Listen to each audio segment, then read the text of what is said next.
Saw 3 was originally crafted as the conclusion to the trilogy that chronicled the twisted reign of Jigsaw and his deadly ideology, before the franchise's massive success led to further sequels and expansions. The film cranks up the brutality to an extreme, with traps so graphic and unrelenting that it easily earns its place as one of the goriest entries in the entire series. Yet, despite the amplified violence, the movie stays true to its roots by preserving the emotional depth and psychological torment of its characters as they grapple with grief, loyalty, redemption, and survival, all while maintaining the franchise's signature claustrophobic atmosphere, with most of the tension unfolding within a handful of confined rooms. While it may not stand as the strongest installment in the series, Saw 3 still delivers a gripping and satisfying experience for die-hard fans of the franchise.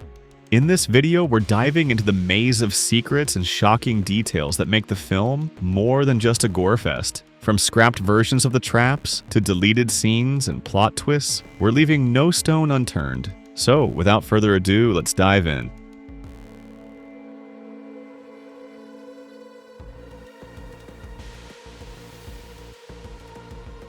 The filmmakers needed to recreate the iconic, grimy bathroom scene in the first two Saw movies, but instead of building it from scratch, they found a clever shortcut. The team behind Scary Movie 4, which had spoofed Saw in one of its scenes, had already built a near-perfect replica of that bathroom set for their parody. Recognizing how accurate it was, the Saw 3 producers reached out and asked if they could use that same set for their film. The Scary Movie 4 team agreed, giving them permission to repurpose it. This saved time and resources while keeping the look consistent for fans who would instantly recognize the setting.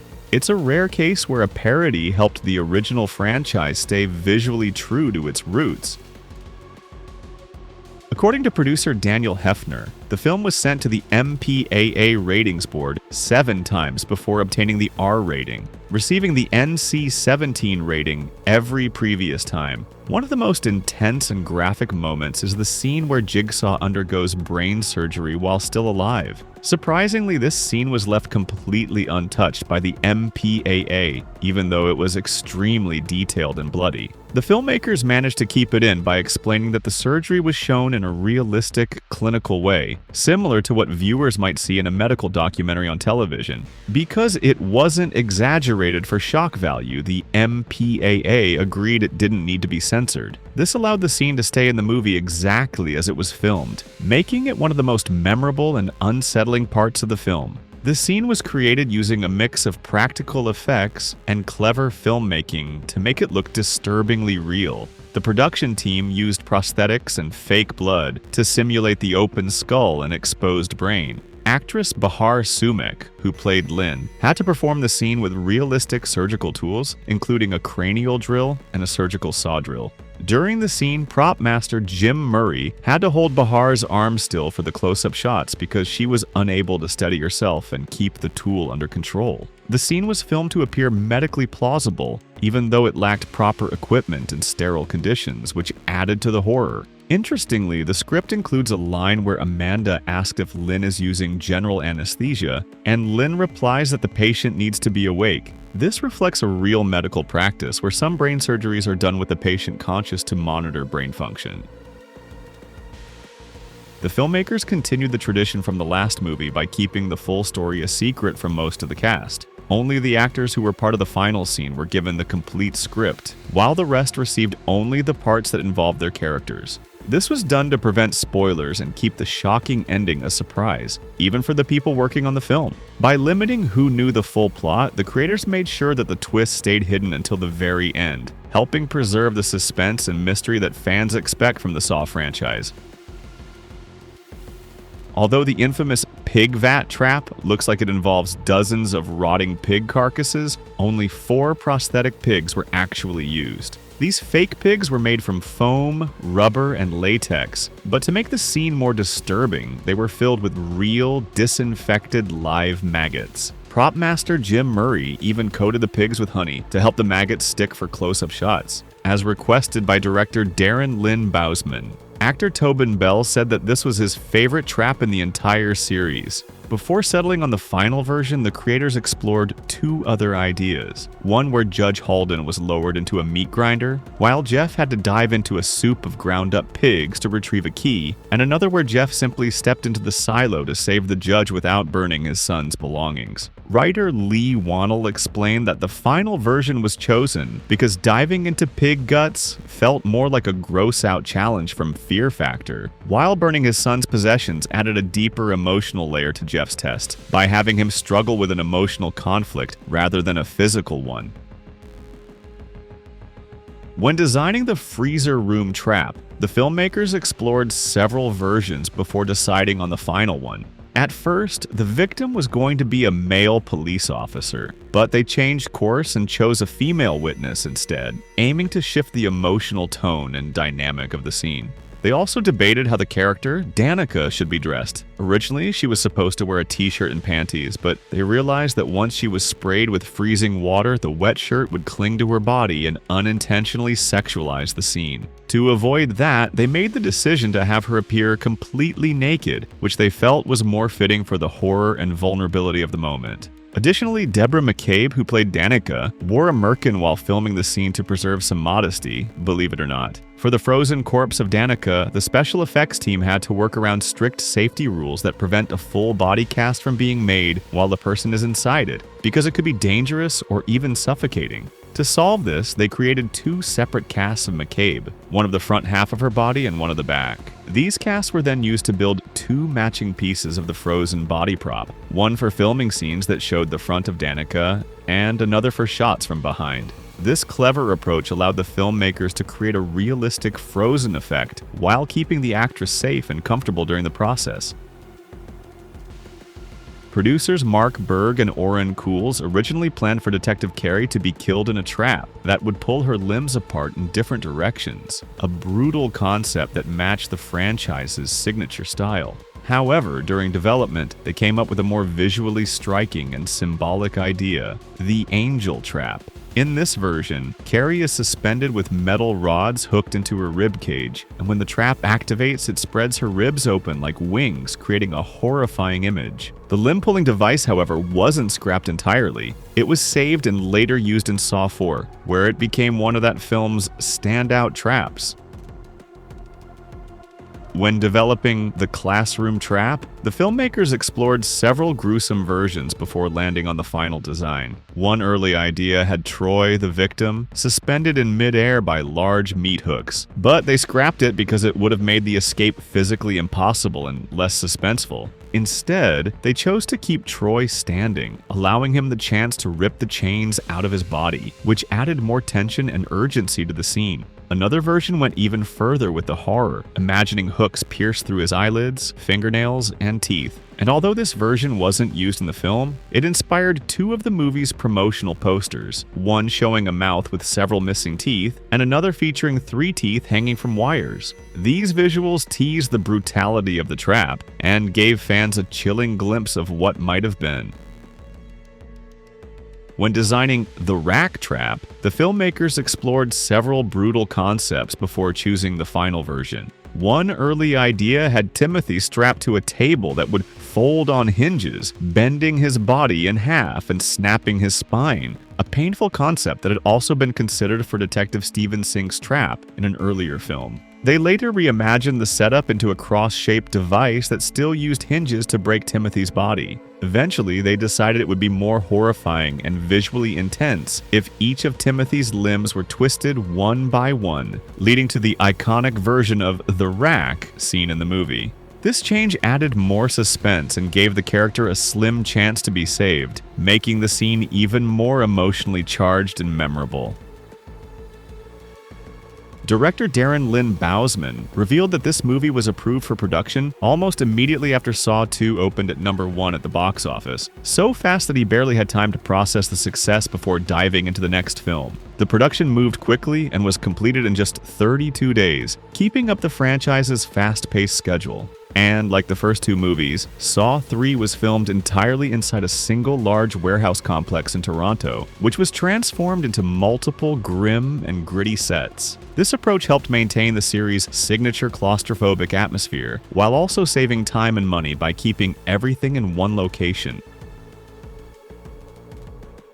The director's cut brings back all the scenes that were removed from the theatrical version to meet the R rating, along with a few extra moments that director Darren Lynn Bousman felt were personally meaningful but had been cut for pacing. One restored sequence adds depth to Amanda's flashback. Before entering the bathroom to kill Adam, she notices motion on a security camera monitor and investigates, only to be startled by Adam speaking gibberish, then wakes up, revealing it was a nightmare. Another added scene shows Lynn exploring John and Amanda's workshop after being asked to leave the room. She finds a locked door, pries it open, and spots a phone behind a fence, but quickly returns and shuts the door before Amanda catches her. When Amanda notices the door is unlocked, Lynn uses the moment to attack her. After a brief fight, Lynn grabs Amanda's key, hoping it will unlock her collar, but it doesn't. Frustrated, she lets Amanda go and returns to John. The director's cut also includes an alternate ending. Instead of playing the tape immediately after his throat is slit, Jigsaw drops the recorder. Lynn's collar explodes and Jeff, devastated, sits beside her decapitated body and plays the tape. When he hears that his daughter has also been kidnapped, he screams in anguish at Jigsaw's lifeless body, adding a darker emotional punch to the finale. There's a tense moment in the sick room where Amanda grabs Lynn by the throat and pins her against the curtains. But that wasn't in the original script. Shawnee improvised the move during filming, which is why Bahar Sumek's facial expression right after looks genuinely surprised. She also reacted following the moment and improvised saying, a line that also wasn't scripted, adding raw emotion to the scene. This exchange gave the confrontation a more intense and realistic feel, and the filmmakers decided to keep it in the final cut. Before filming Saw 3, actors Tobin Bell and Shawnee Smith took extra time to build a real-life connection, so their on-screen relationship between Jigsaw and Amanda would feel genuine and emotionally layered. They spent several weeks getting to know each other personally, talking, bonding, and understanding each other's perspectives, so that their characters' complex dynamic, which mixes mentorship, manipulation, and emotional tension, would come across naturally. This behind-the-scenes effort helped make their scenes more believable, especially since Amanda sees Jigsaw as a father figure, and Jigsaw wanted her to carry out his legacy. The character of Detective Hoffman, played by Costas Mandylor, was named as a heartfelt tribute to Greg Hoffman, who was one of the original producers of the Saw franchise who sadly passed away after the second film. Greg had played a major role in shaping the series and helping it become a success, so the filmmakers wanted to honor his memory. By naming a key character after him, they ensured his legacy would live on within the story itself. Lee Wannell, James Wan, and Darren Lynn Bousman initially did not plan to be involved in this film. However, Hoffman's death deeply affected the team, and as a tribute to his memory and the impact he had on their careers, Wannell, Wan, and Bousman chose to return and help make Saw 3. After Saw 2 had a hugely successful opening weekend in 2005, the team wasted no time and jumped straight into production for Saw 3. To support the film and raise money for a good cause, they created 1,000 limited edition posters and sold them for $20 each, with all proceeds going to the American Red Cross. What made these posters especially unique was that Tobin Bell donated 2 vials of his own blood, which were mixed into the red ink used to print them. Every poster was made using that blood-infused ink, turning them into rare collector's items. The very first print was treated as extra special, signed by the entire cast and crew, and put up for auction, with all the money raised also going to the Red Cross. This unusual campaign blended horror fandom with real-world charity in a way that only Saw could pull off. In the director's cut DVD commentary, Shawnee Smith shared that she was convinced she'd get an MTV Best Fight nomination for one of her intense scenes, either the confrontation with Donnie Wahlberg or with Bahar Sumek. However, to her surprise, neither fight ended up being nominated. The fight with Bahar is especially noteworthy because it wasn't included in the theatrical release and can only be seen in the director's cut. Additionally, between wrapping up Saw 2 and starting production on Saw 3, Shawnee had a baby, as she was pregnant during the filming of Saw 2. Despite the short break between the two movies, she returned to Saw 3 just months after giving birth, ready to dive back into her physically and emotionally demanding role. Her dedication to the character and the franchise is especially impressive, considering she balanced new motherhood with the dark, gritty world of Saw. The character of Corbett Denlon, Jeff's young daughter, was actually named after Lee Wannell's girlfriend at the time, Corbett Tuck. Later on, Lee and Corbett would collaborate creatively, with Corbett participating in acting and writing alongside Lee in several movies, including Insidious, Insidious Chapter 3, and Wolfman. The couple eventually got married on October 10, 2010, and have 3 children together. The filmmakers chose to shoot all scene transitions in real time, meaning the camera would move directly from one moment to the next without any editing tricks or cuts. One standout example is a scene where Detective Carey, played by Dina Meyer, is at a crime scene, and the camera immediately shifts to show her in a bathtub. To make this work smoothly, Dina had to rush off set, quickly remove her clothes, and jump into the tub while the camera kept rolling. This approach created a seamless and immersive experience for viewers, making the transitions feel more intense and immediate. It also required precise timing and coordination from the cast and crew to pull off such fast-paced changes without breaking the flow. The creators originally wanted Lyric Bent, who plays Officer Rigg, to be the main character in the film. They had big plans for his role, but those had to change because Lyric was busy filming the TV series Angela's Eyes in 2006 and couldn't commit to a full shooting schedule. Still, the filmmakers were determined to include him, so Lyric came in and filmed all his scenes in just one day. And although he couldn't take center stage in Saw 3, the team made up for it by giving him the lead role in Saw 4, where Officer Rigg becomes the main protagonist and his story is fully explored.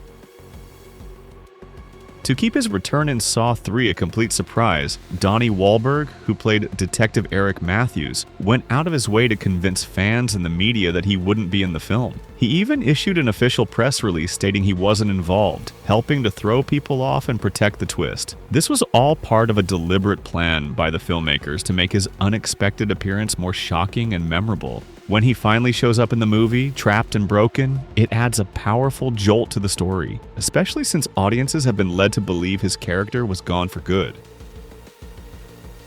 A scene was originally written and filmed where John Kramer reflects on his legacy and expresses regret for his actions. In this moment, he realizes that despite his belief that he was helping people confront their flaws and appreciate life, the world would ultimately remember him as a murderer. This introspective scene would have added a layer of vulnerability to Jigsaw, showing that even he questioned the impact of his brutal methods. However, Tobin Bell later said he was glad the scene was cut, likely because it softened the character's chilling resolve and conflicted with the consistent portrayal of Jigsaw as someone who firmly believed in the righteousness of his philosophy. Therefore, removing the scene helped preserve the character's mystique and moral ambiguity. And that wraps up this deep dive into Saw 3. From twisted traps to behind-the-scenes secrets, we've sliced through the layers of lore and legacy within this flick. So, if you enjoyed uncovering these killer fun facts, don't forget to hit that like button, subscribe to the channel for more horror deep dives, and share this video with your friends so they can join in on the gruesome trivia ride. Until next time, thanks for watching, stay sharp, and we'll see you in the next video.